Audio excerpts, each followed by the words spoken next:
what I will tell you, my job to watch is the LA Chargers. And I know who are you gonna say? Because I haven't. I know who the LA Chargers head coach is going to be. And he lifted the national championship last night. He is coming to the NFL. There is no way in the world. And this is why I was so excited about getting on the podcast today, right? Because I am here on Harbaugh's behalf. And if you give me a second just to entertain my theory, here is my theory.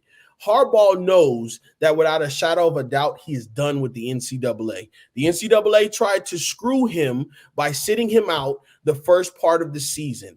And here's why Harbaugh is such a good coach, is because all the coaches around him are well-crafted, well-trained, and prepared to be head coaches themselves. We see that with this offensive coordinator coming in and not only winning ball games in his first 4 or 5 weeks being suspended, he dominated, right?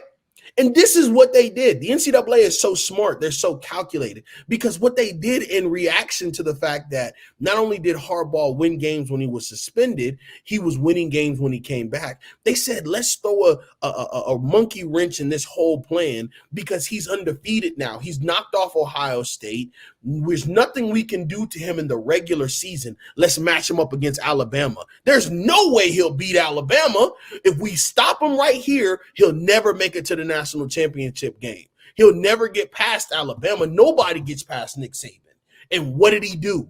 His team went and beat Alabama in significant fashion, a way that we hadn't seen Alabama get beat for a significant portion of the game in a long time. Now, I'm not going to ignore the late game resurgence that they had as a team.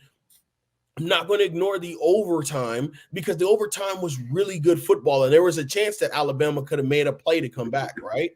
But I'm going to then say this guy went and won the national championship. And now that he's negotiating his contract to try to have preventative measures based on what they tried to suspend him for, we know Michigan is having none of that. They're not going for that. They're not ruining that brand. Michigan just signed, what, a 13-year, $184 million deal with Jordan brand. They're not ruining that. I guarantee you Harbaugh is done with the NCAA. There is nowhere that Harbaugh rather wants to be than in the National Football League.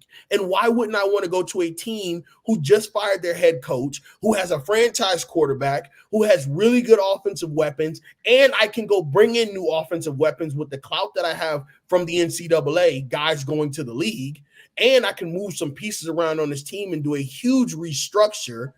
And when I get here, players from other teams may say, I'm looking for a new destination to go to. Why not make it LA with the guy who's a national champion and the guy who's also competed for Super Bowls in the league at one point in time before? It makes the most sense.